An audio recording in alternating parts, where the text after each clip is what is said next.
கௌதம் அந்த பத்திரத்த எல்லாத்தையுமே கொண்டு வந்து குடுக்கும்போதே அமைதியா இருந்திருந்தாங்க அப்படின்னா, இவ்ளோ பெரிய பிரச்சனைகள் வரப்போறது கிடையாது. அதாவது இங்க வந்து பார்த்தீங்கன்னா, கௌதம் வந்துட்டு அந்த பத்திரத்த எல்லாத்தையுமே எதுக்காக கொண்டு வந்து குடுத்தாரு? கண்டிப்பா வந்து பார்த்தீங்கன்னா, ஜானகியத்தையும் அதே மாரி இலக்கியாவும் வந்து பார்த்தீங்கன்னா, அத குடுக்கறதுக்கு விட மாட்டாங்க. அந்த ஒரு தைரியத்தில தான் அவங்க வந்து கொண்டு வந்து குடுத்தாங்க.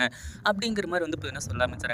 இப்போ நம்ம கார்த்திக் டோட்டலா சேஞ்ச் ஆயி நின்னுட்டு இருக்காரு. ஏற்கனவே இந்த அஞ்சல் இருந்துட்டு, இப்போ கார்த்திக் லாஜிஸ்டிக் அப்படி இப்படின்ற மாரி நெறைய நேம் போர்ட்லாம் வந்து பார்த்தீங்கன்னா, எடுத்து வந்து குடுத்து, இப்போ அடுத்ததா வந்து பார்த்தீங்கன்னா, நம்ம கௌதம் என்டர்பிரைசஸ் அப்படின்னு இருக்கிற கம்பெனிய கார்த்திக் லாஜிஸ்டிக் அப்படின்னு சொல்லிட்டு வந்து பார்த்தீங்கன்னா, இப்போ மாத்திட்டாங்க. அதே மாதிரி இப்போ நம்ம கௌதம் உள்ள என்ட்ரி குடுக்கும்போது, அந்த இடத்துல வந்து பார்த்தீங்கன்னா, இப்போ அந்த கம்பெனி அந்த பேனரே வந்து பார்த்தீங்கன்னா மாறியிருக்கு. நம்ம கார்த்திக்கும், அஞ்சலியும் வந்துட்டு அந்த பேனர வந்து பார்த்தீங்கன்னா மாத்தி ஒட்டியிருக்காங்க. இப்போ இந்த இடத்துல நம்ம கௌதம்க்கு பயங்கரமான கோவம். அதாவது அஞ்சலி தான் ஏற்கனவே சொன்னா இல்லையா? "நீங்களா குடுத்துட்டா சரி. இல்லன்னா அவன வந்து பார்த்தீங்கன்னா அடிச்சு தான் புடுங்குவோம்." அப்படின்ற மாரி சொல்லி, அந்த ஒரு வேலைய தான் இப்போ சிறப்பா பார்த்துட்டு இருக்காங்க. அதே மாதிரி என்ன பண்றது? ஏது பண்றதுன்னு தெரியாம நம்ம கௌதம் ஒரு பக்கம் திரு திரு திருன்னு முழிச்சுட்டு இருக்காங்க. ஏன்னா, இப்போ அந்த சொத்த குடுக்கும்போதே அமைதியா விட்டிருந்தாலாச்சும் வந்து பார்த்தீங்கன்னா, நம்ம கௌதமுக்கு கொஞ்சம் நல்ல பேராச்சும் கிடைச்சிருக்கும். ஆனா, இப்போ வந்து பார்த்தீங்கன்னா, கார்த்திக் வந்துட்டு இப்படி பண்றது எல்லாருக்குமே மிகப்பெரிய அதிர்ச்சிய குடுக்குது.